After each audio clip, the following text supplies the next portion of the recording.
Hey guys, thank you so much for tuning in again to another episode on Koffee with Kuda. I am excited to be sharing with you my thoughts on Demi Lovato's new song.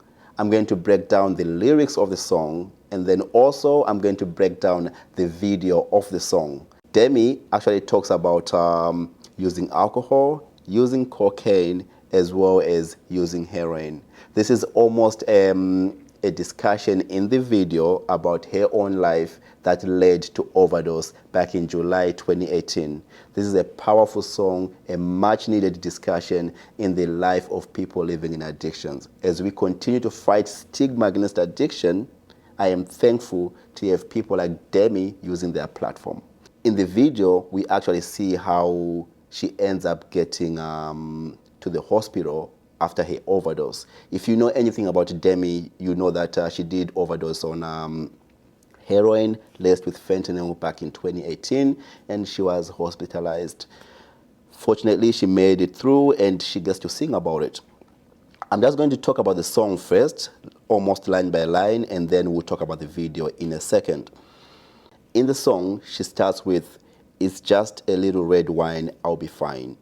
Not like I want to do this every night." I like this because I hear this from some of my interviewees here who do actually say, "I've always had a problem with drinking. I just don't know when to quit.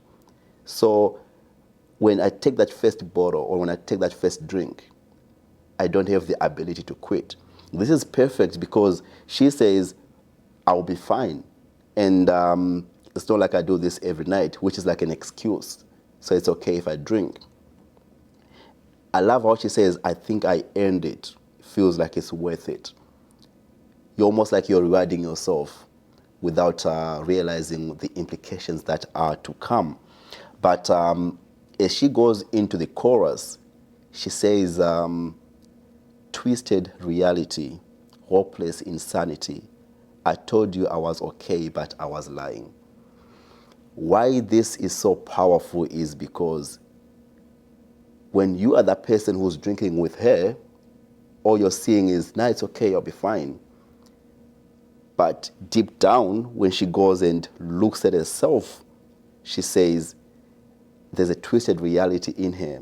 And I was lying when I said I was okay.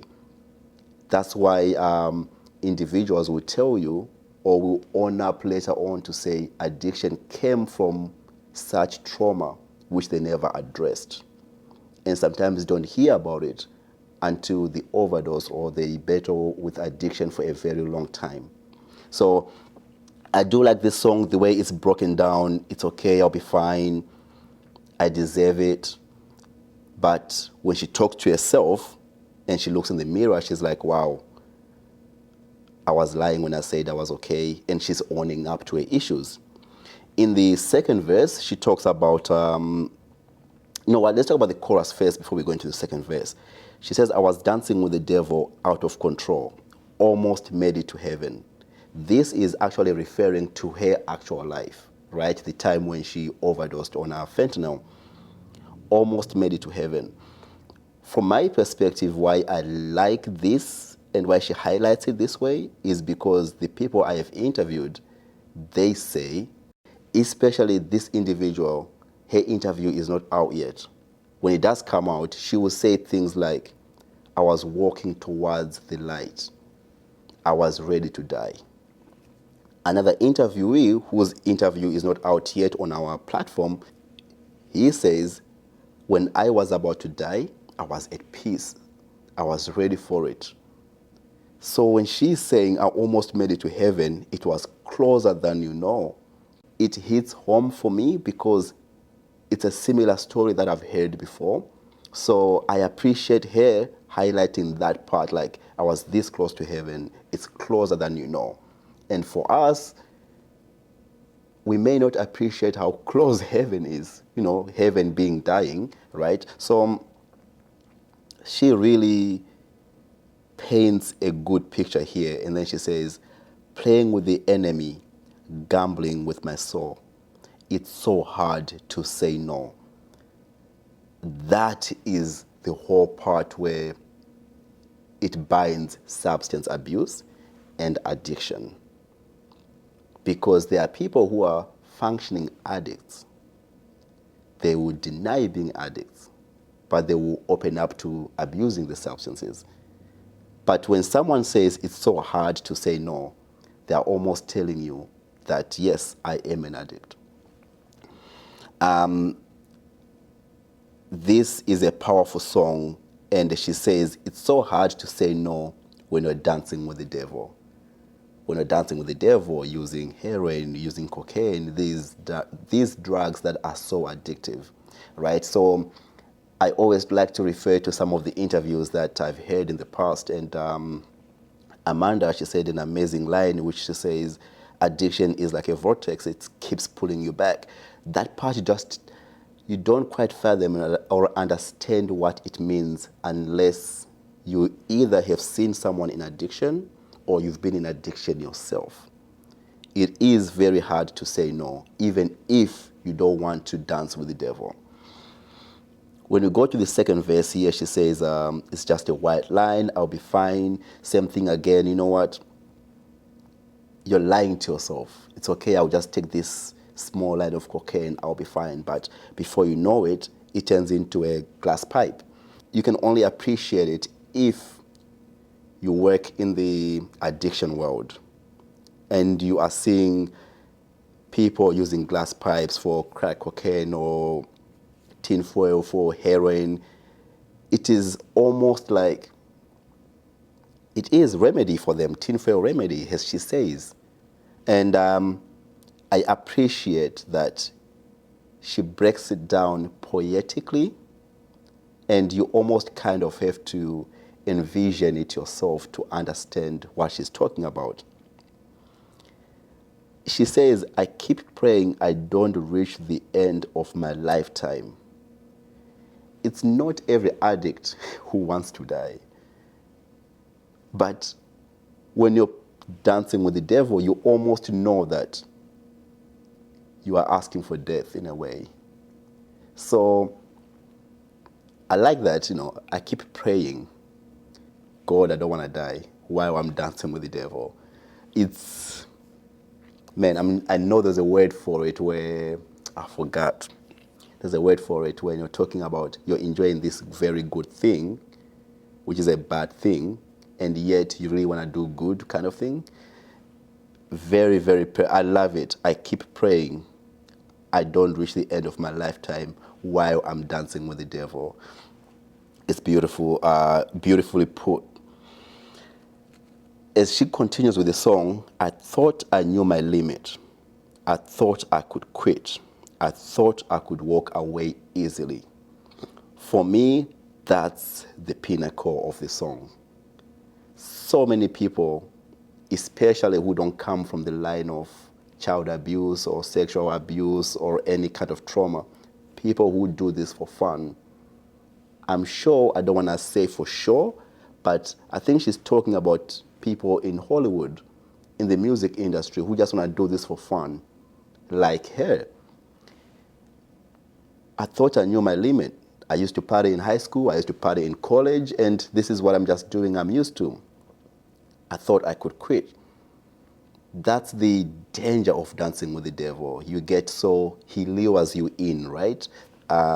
Man, powerful bridging here. And she continues to then say, although I thought I could walk away easily, but here I am falling down on my knees, praying for better days to come and wish this pain away.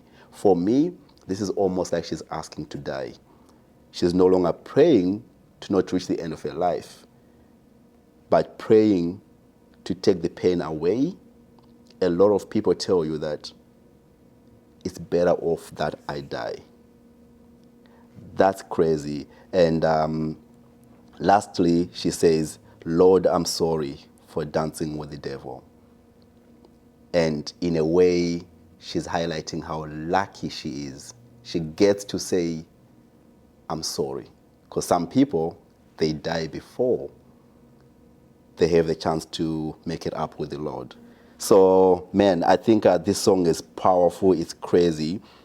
I won't talk too much about the video because she's basically in the hospital going over her own addiction when she did overdose. But in this video, what we see is almost, it hits home if you've hung out with people who are not addicted, but they like to party way too much. She's in a club, she's drinking, but then she overdrinks. Then she takes cocaine, and there's a part in the video where she's lying on the bed. But I think this actually goes back on the beginning of the video. It says it may depict some sexual harassment. So I think she was probably sexually abused. I don't know the whole story, but I think when she's lying in bed, that's what she's trying to say. I was sexually abused after I had used too much drugs. So this video is quite powerful if you're following the story from drinking only to then using cocaine. You will only understand this if you know people who get addicted to these drugs because they get drunk, but then you can't keep drinking. So you use cocaine because cocaine lifts you to a different level, a different euphoria. People who use too much cocaine now, they end up using heroin because they are so stimulated, they need to calm down. When they use heroin, they calm down, and then they can go back into functioning and they can sleep. This journey of three substances being mixed, you hear it from Ken on our interview, you hear it from Fred on our interviews. It consistently happens a lot in the life of party lives. I like that she highlights it, three different substances that leads one to another, and then in the middle there, she's subtle about sexual abuse in the video. You just kind of have to read the lines. It's beautiful because then everyone can watch it without necessarily being disturbed, but at the same time, it paints a powerful picture. She shows in a video a functioning addict who doesn't hit rock bottom in terms of being homeless, but hits rock bottom in terms of overdosing and almost dying. I saw, as the video comes to an end, there's a tattoo that says survivor. I don't follow Demi Lovato much to know her life story. I don't even know what her upbringing was like. But when I saw that survivor part, it reminds me of a lot of people that I've interviewed who told me what they have survived through, from childhood to adolescence to adulthood, and to actually overcoming overdoses. So because I'm seeing this from the perspective of different people in addiction that I've interviewed, that tattoo that says survivor, for me, it hits home. And I do have to say that people in addiction, they are survivors. They have gone through a lot. So I do like that tattoo. By the way, this is a true story that she did overdose, and the video at the end does say that it is based on a true story on her overdosing. So be careful as you watch it, of course, just to be mindful of that. I am going to be watching more of her story because on YouTube there's actually like a series of her storyline that is based on Dancing with the Devil. I'll watch it a little bit more, get to understand the life of Demi Lovato before I decide to do another video on it. Today I just wanted to touch on this specific song. But like I said, I am not a fan of Demi Lovato. I'm not saying I don't like her, I just don't listen to music much myself anyway. So I'm speaking from the perspective of just someone who appreciates addiction and who wants to help people in addiction. And I do like that Demi is using a platform to bring awareness to the world. With that being said, Demi, very good job. I do like the song, I like the video, I like how you have portrayed yourself to be a survivor. And just to end this, I was reading on Demi Lovato, they say she's not sober, but she's California sober, which means she's going through harm reduction. Some people just can't quit straight. You cut down as you go. So she's still drinking, she's using marijuana, but she has insight, of course, into her problems now. So it's a great video. I really appreciate the song. And Demi, maybe me and you can do a collabo. Thanks for watching, everyone. Leave your comments below and let me know what you think about this video. Let me know what you think about this song. It's a very important for us as a community to be able to discuss this in such open, because too many of us are hiding our addiction away. And then when someone like Demi overdoses, it's a shock. And then we are unable to help a lot of people who have passed away. Let me know in your comments, guys, what do you think about Demi's video? What do you think about this song generally? And if you're a person who is coming from a life of experience of using drugs, what are your thoughts and what do you think about that California sober? Personally, I think it's better to just stay away from it. But hey, what works for you is different to what works for me. Thanks for tuning in, and I'll see you in the next episode.